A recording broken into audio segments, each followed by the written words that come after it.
Bonjour et bienvenue chez moi. Aujourd'hui dans cette vidéo on va vivre un moment inédit sur la chaîne.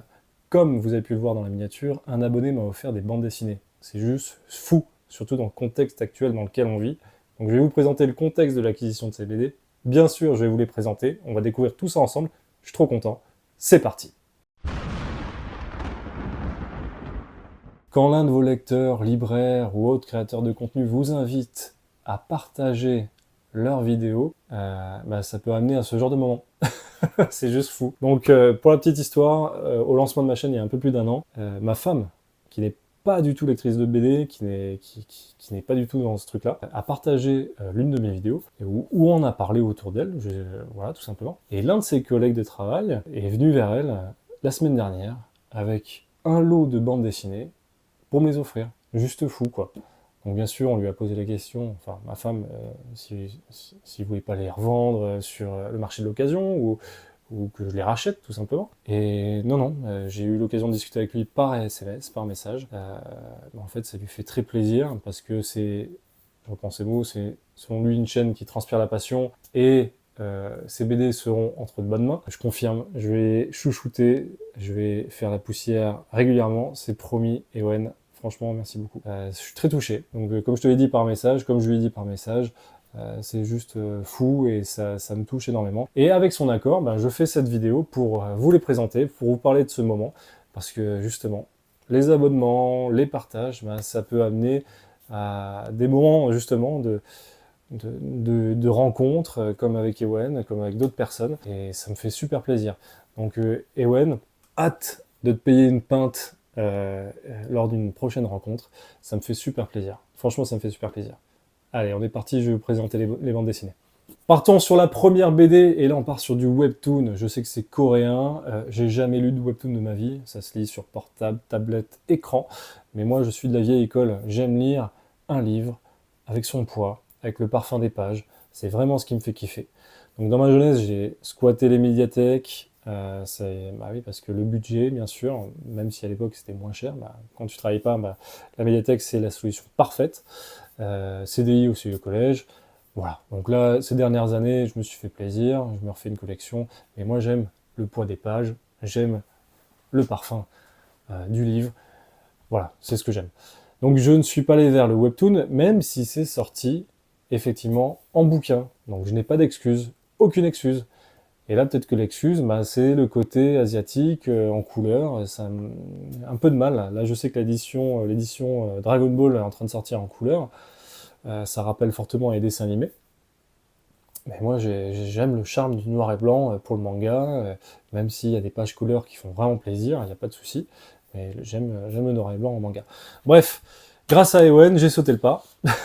Pas le choix, mais tant mieux. Avec Solo Leveling. Et Solo Leveling, le 20e sort va sortir le 16 avril. Donc je suis vraiment à la ramasse, quoi. Le premier est sorti en mars 2018. Je sais que c'est adapté de romans coréens, je crois.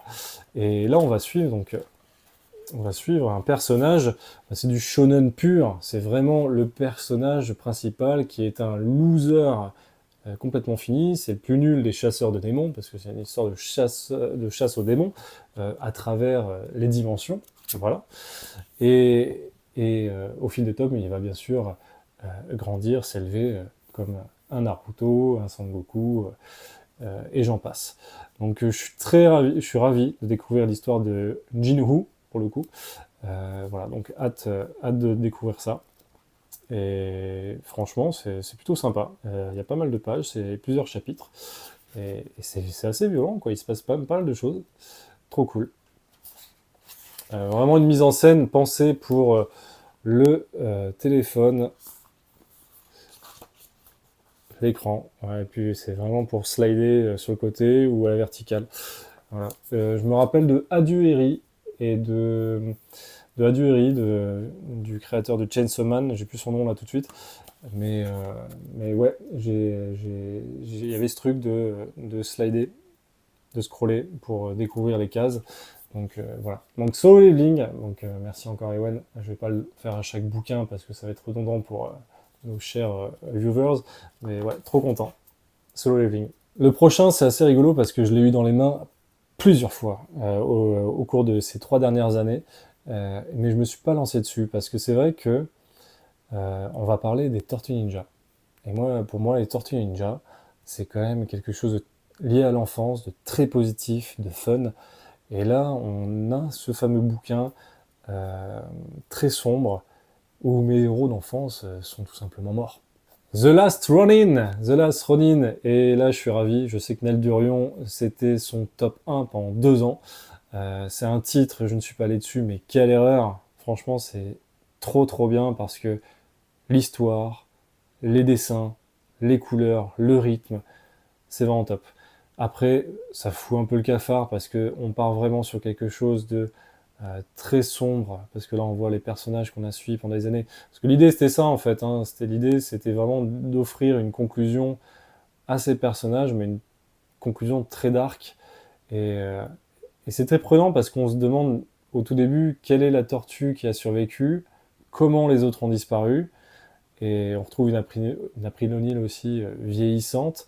Il y a pas mal de choses qui sont hyper prenantes dans cette histoire. Donc là, on a la dernière tortue qui part en mission suicide pour s'attaquer au petit-fils de Oroku Saki, le fameux Shredder. Et on part de là, quoi. En mode, elle a plus rien à perdre. Elle va supprimer ce fameux dictateur, parce que là, clairement, dans cette histoire, les méchants ont gagné. Il y a une résistance.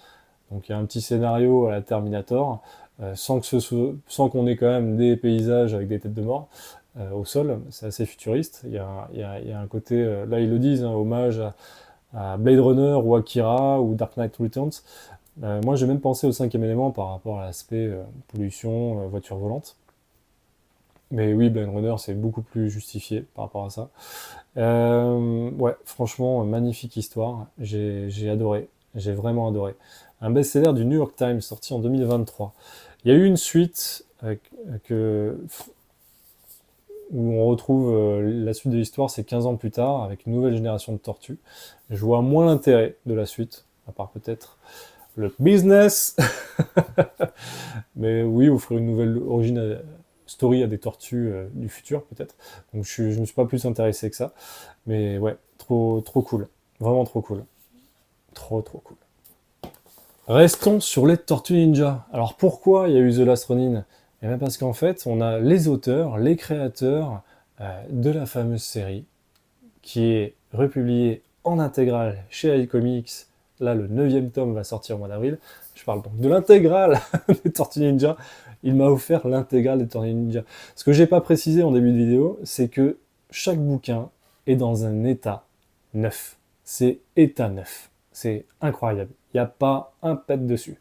Franchement, c'est magique. C'est vraiment magique. Donc là, on a notre cher Kevin Eastman qui, avec son... enfin, Kevin Eastman qui a travaillé sur cette série, et au bout de 100 numéros, ils ont changé d'équipe créative. Donc lui, pour conclure un petit peu son histoire avec les tortues, bah, ils ont fait The Last Ronin. Donc là, le 15 avril prochain sort l'intégrale numéro 9, et je sais que ça va comprendre, je crois que ça a commencé dans l'intégrale numéro 8, des épisodes inédits en France, donc ça c'est plutôt chouette. Je ne suis pas allé sur le titre là parce qu'il faut faire des choix, et honnêtement c'est un format souple, c'est assez cher parce que c'est iComics. Euh, mais voilà, j'ai plus le choix maintenant. J'ai plus le choix. J'ai pas encore lu, donc j'ai hâte de lire. Je sais que ça parle. On revient sur les origin story. Dedans, je vais avoir une douzaine de chapitres, donc c'est plutôt sympathique. C'est vrai que je n'étais pas allé dessus parce que les dessins aussi m'attiraient pas trop, hein. Je suis vraiment un peu de la génération 90, donc il y avait ce truc un peu réfractaire, mais ouais, je suis très curieux et de découvrir cette histoire. Donc là, si je kiffe, bah, je suis bien dans la mouise parce que j'ai quand même 8 tomes de retard. Mais ouais, trop heureux. C'est un magnifique cadeau, encore une fois. Et maintenant, on va passer sur de la BD franco-belge. Donc je me rends compte que, au fil des tomes, que notre ami Ewan me connaît bien, il suit bien la chaîne, et il a ciblé tout ce que je pouvais aimer. C'est vraiment fou. C'est vraiment fou. Et là, avec cette BD franco-belge, on a une enquête aux États-Unis, à San Francisco, dans les années 60. Donc ça, c'est plutôt cool, avec American Parano. Et là, il m'a offert le tome 2. Voilà. Alors, je sais pas si c'était involontaire ou pas. J'ai vraiment très peu discuté avec lui des œuvres en question, donc ça me fait plaisir, je sais qu'il les découvre en même temps que vous en vidéo. Et bah, du coup, j'ai fait un petit achat Vinted pour obtenir le tome 1. Voilà, comme ça, j'ai l'enquête complète. Donc c'est 2 tomes qui sont sortis courant 2024.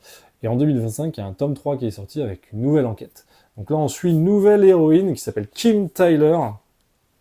Et Kim Tyler, elle est toute jeune, elle débarque dans la police de San Francisco, mais elle débarque dans le commissariat où a travaillé son père, qui est malheureusement décédé, et elle se retrouve avec son ancien coéquipier. Donc là, on a la jeune flic avec le vieux flic, qui est en état de santé pas foufou. Dès le début, on le voit dans les images, il va avoir le blanc des yeux, rouge, c'est pas terrible. On commence, donc c'est la franco-belge, hein, il me semble que le dessinateur est né à Buenos Aires, et il a grandi là-bas, et maintenant il vit en France. Donc là, on a Bourris au scénario, et Varela au dessin et à la couleur. Donc c'est très très joli parce qu'en fait on est dans les années 60. Alors je me suis dit c'est trop cool, ça me rappelle Zodiac avec l'affaire du tueur en série qui a sévi aux États-Unis dans les années 60 et pendant 20 ans. Et ouais, c'est très old school, mais en même temps moderne. Enfin rétro moderne, on peut dire ça. J'ai lu le premier album histoire d'en parler un petit peu là. C'est pour ça que j'ai pu donner un peu le synopsis, et franchement c'est très cool. Et en plus on commence la BD avec un QR code pour avoir les musiques à écouter en même temps. Donc ça c'est les petits bonus sympathiques. Est-ce que vous lisez en musique ou dans le silence complet? Parce que c'est vrai qu'en tant que lecteur, là ça me fait trop plaisir de partager ça en vidéo, parce qu'en tant que lecteur on est un peu seul. C'est un petit moment d'intimité, donc c'est quand même cool d'en discuter après avec d'autres personnes qui ont lu aussi le bouquin. Mais voilà, là il y a cette proposition de QR code pour écouter en musique. Alors, moi, souvent, j'écoute rien du tout, je me plonge dans une bulle, je suis au calme, et voilà. Donc voilà.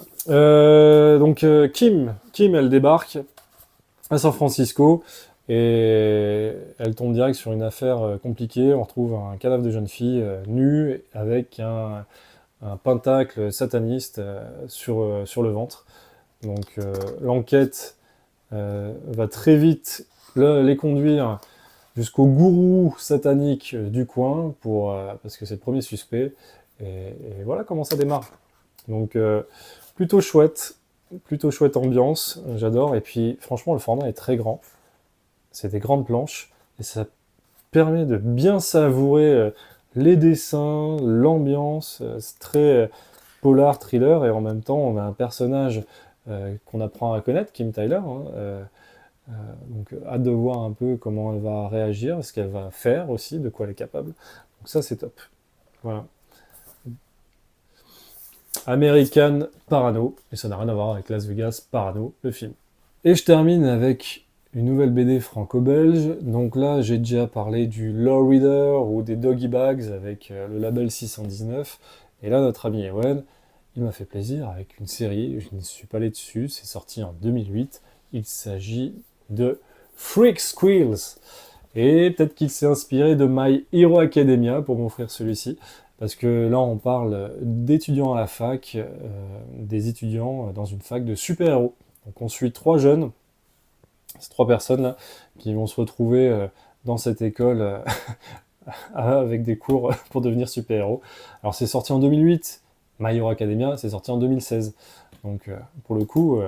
c'est arrivé avant là. Donc Florent Maudou qui avait travaillé, je sais pas s'il travaille toujours, mais travaillé sur Massico, une bande dessinée, un court métrage qui était sorti dans les Doggy Bags, le Reader, et puis ça a même eu droit à une BD bonus par rapport à ça.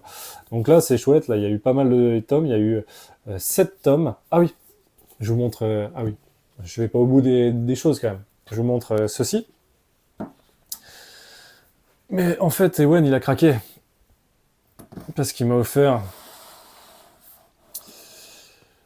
le coffret numéro 1. Le coffret numéro 1 qui comprend les 4 premières bandes dessinées. Voilà. Hop. Magnifique coffret tome 1 à 4. Il y a 7 tomes qui comportent la série, et je sais qu'il y a des spin-offs, mais 7 tomes pour clôturer cette histoire de Freak Squill. Et ouais, je sais pas où me mettre, mon gars. C'est du craquage. C'est du pur craquage. On rendait compte la taille du bouquin. Oh, chaque BD, en tout cas la première BD, c'est 144 pages. D'accord? Donc là, pour les 4, pour le coffret, on en est à, je regarde, je crois que c'est 500 et des bananes. Donc là, 592 pages. Les 4 bouquins. 592 pages. Il a craqué. Dans chaque tome, on va retrouver en plus des petites cartes comme celle-ci. C'est vraiment chouette. C'est vraiment trop joli.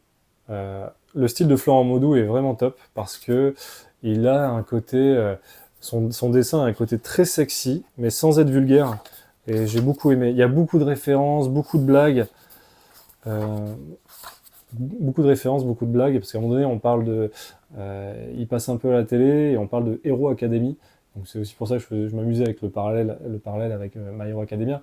Même si je pense que là, c'est plus pour reprendre soit la Star Academy, soit la Police Academy. Je sais pas. Dedans, c'est du noir et blanc en plus, j'en parlais tout à l'heure, c'est du noir et blanc, et on va retrouver dedans aussi des passages en couleur. Donc c'est un choix intéressant, je sais pas pourquoi. Tout n'est pas en noir et blanc, tout n'est pas en couleur, je sais pas pourquoi.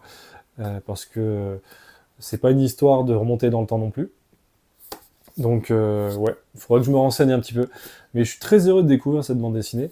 J'ai commencé à lire le tome 1 et c'est très prometteur. C'est vraiment très prometteur. C'est sorti en 2008, je suis passé à côté, j'avoue. Voilà. Et là, j'ai pas regardé s'il y a le coffret tome 2 le coffret numéro 2 qui est sorti pour avoir les tomes 1 à 7. Je sais pas du tout. Parce que là, on sent qu'il y a quand même une petite frise de prévu, là. Voilà, ça peut être sympa. Donc là, je peux vous montrer les BD, on peut se faire un kiff. Hein. Donc le tome 1, le tome 2.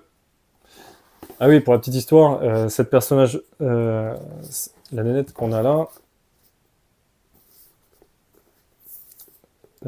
c'est surtout elle, le perso principal, et c'est la seule à ne pas avoir de super pouvoir. Ah, je parlais de Mario Academia, c'est la seule à pas avoir de super pouvoir, mais elle est intelligente et elle sait quand même se bagarrer. Trop trop cool. Donc le tome 1, le tome 2, le tome 3 et le tome 4. Voilà. C'est trop cool. C'est trop cool. Franchement, Ewen, je sais pas où me mettre. Je sais pas où me mettre. Cette chaîne YouTube apporte beaucoup de choses dans les rencontres, les échanges qu'on peut avoir. Et ça fait vraiment plaisir de vivre ça. Et vous faites partie de ça, donc merci beaucoup. Voilà pour les cadeaux de notre cher abonné. Merci d'avoir regardé la vidéo, d'avoir été assez curieux pour aller jusqu'à la fin. On va remplir une bonne case de la Kallax. Je suis très touché, je suis vraiment très touché, merci beaucoup. Ça me fait trop plaisir de partager ça avec vous. On se retrouve bientôt pour une nouvelle vidéo, parce que j'avais prévu d'autres choses, mais là, ça tombe dessus et c'est formidable. Un énorme merci, je te dois quelques pintes. Merci d'avoir regardé jusqu'au bout, merci d'avoir participé à ça. Je vous souhaite de passer une bonne journée, je vous dis à la prochaine.